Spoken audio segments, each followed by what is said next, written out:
जरा सोचिए, हमारे शरीर के अंदर एक सुपर फास्ट डिलीवरी नेटवर्क है।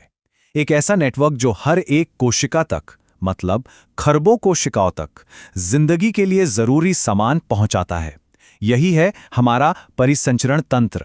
और सच कहूं तो ये एक ऐसी प्रणाली है जिसके बिना किसी भी जटिल जीवन का होना मुमकिन ही नहीं है। तो चलिए इस कमाल के सिस्टम की कहानी को समझते हैं। हम देखेंगे कि जीवन के सामने क्या चुनौती थी और कैसे एवोल्यूशन ने एक के बाद एक बेहतरीन समाधान निकाले। चलिए सबसे पहले उस बुनियादी सवाल से शुरू करते हैं जिसका सामना हर मल्टी सेल्यूलर जीव करता है, यानी खरबों जिंदा सेल्स तक खाना और ऑक्सीजन जैसी जरूरी चीजें आखिर पहुंचाई कैसे जाएं। ये अपने आप में एक बहुत बड़ी लॉजिस्टिक चुनौती है ना? और प्रकृति ने इसका जो जवाब दिया वो था परिसंचरण तंत्र का विकास। ये सच में प्रकृति का एक इंजीनियरिंग चमत्कार है। अच्छा, तो इस डिलीवरी की समस्या को सुलझाने के लिए प्रकृति ने दो मुख्य डिजाइन तैयार किए। आइए इन दोनों मॉडल्स को जरा और करीब से देखते हैं। तो जो खुला सिस्टम है उसे ऐसे समझिए जैसे बगीचे में लगा एक स्प्रिंकलर हो। ये हर चीज पर पानी तो डाल देता है, लेकिन प्रेशर बहुत कम होता है और कोई सटीक कंट्रोल नहीं होता। खून बस अंगों के ऊपर से बहता है, उन्हें एक तरह से नहला देता है। और वहीं दूसरी तरफ है बंद सिस्टम। ये किसी ड्रिप इरिगेशन सिस्टम जैसा है, एकदम कुशल।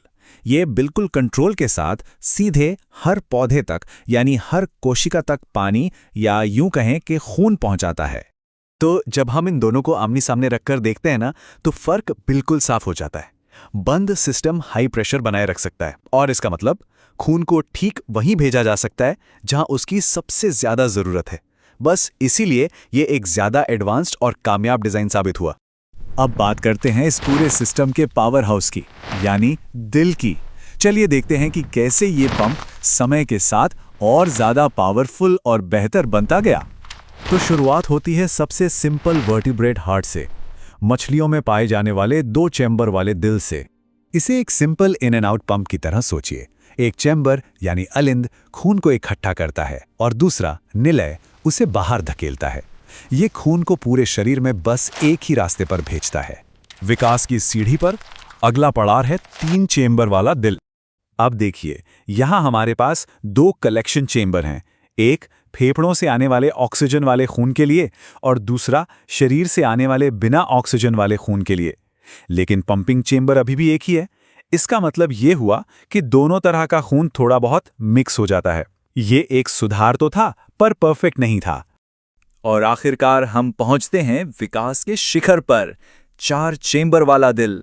ये डिजाइन सच में एक गेम चेंजर था। 2 कलेक्शन चेंबर्स और 2 ही पंपिंग चेंबर्स। इसकी वजह से ऑक्सीजन वाला और बिना ऑक्सीजन वाला खून पूरी तरह से अलग अलग रहते हैं। कोई मिक्सिंग नहीं, जिसका सीधा मतलब था एफिशिएंसी में जबरदस्त उछाल। अब यहां से बात और भी मजेदार हो जाती है। ये अलग अलग तरह के दिल खून के लिए बिल्कुल अलग अलग ट्रैफिक रूट्स या कहिए कि रास्ते बनाते हैं। एकल परिसंचरण एक सीधी वन वे सड़क की तरह है। खून हर चक्कर में दिल से सिर्फ एक बार गुजरता है, दिल से गलफड़ों तक ऑक्सीजन लेने के लिए, फिर वहां से शरीर में सप्लाई करने के लिए और आखिर में वापस दिल में। बस इतना ही। उभयचरों और ज्यादातर सरीसृपों में हमें एक अपग्रेड मिलता है जिसे हम अधूरा दोहरा परिसंचरण कहते हैं। इसमें खून दिल से 2 बार गुजरता है, एक बार फेफड़ों में जाने के लिए और दूसरी बार शरीर में। ये बेहतर तो है, लेकिन वो जो एक ही पंपिंग चेंबर है ना, उसमें खून के मिक्स होने की वजह से थोड़ी इनएफिशिएंसी बनी रहती है। और ये रहा फाइनल डिजाइन। पक्षियों और स्तनधारियों में 2 बिल्कुल अलग अलग सर्किट होते हैं जो कभी आपस में मिलते नहीं। एक सर्किट सिर्फ फेफड़ों के लिए है, जिसे पल्मोनरी सर्किट कहते हैं, और दूसरा सर्किट बाकी पूरे शरीर के लिए, जिसे सिस्टेमिक सर्किट कहते हैं। ये जो कंप्लीट सेपरेशन है, यही उनकी जबरदस्त एफिशिएंसी का राज है। तो इस सब का मतलब क्या है? इतनी कॉम्प्लेक्सिटी का आखिरी फायदा क्या हुआ? ये हाईटेक सिस्टम आखिर करता क्या है? देखिए, दोहरे परिसंचरण का सबसे बड़ा फायदा यह है कि ये शरीर के हर टिश्यू तक पहुंचने वाली ऑक्सीजन की मात्रा को मैक्सिमाइज कर देता है। कोई मिक्सिंग नहीं, मतलब हर सेल को मिलता है सबसे ज्यादा ऑक्सीजन से भरा हुआ खून। और यह जबरदस्त एफिशिएंसी सीधे तौर पर गर्म खून वाले जानवरों के हाई मेटाबॉलिज्म से जुड़ी हुई है।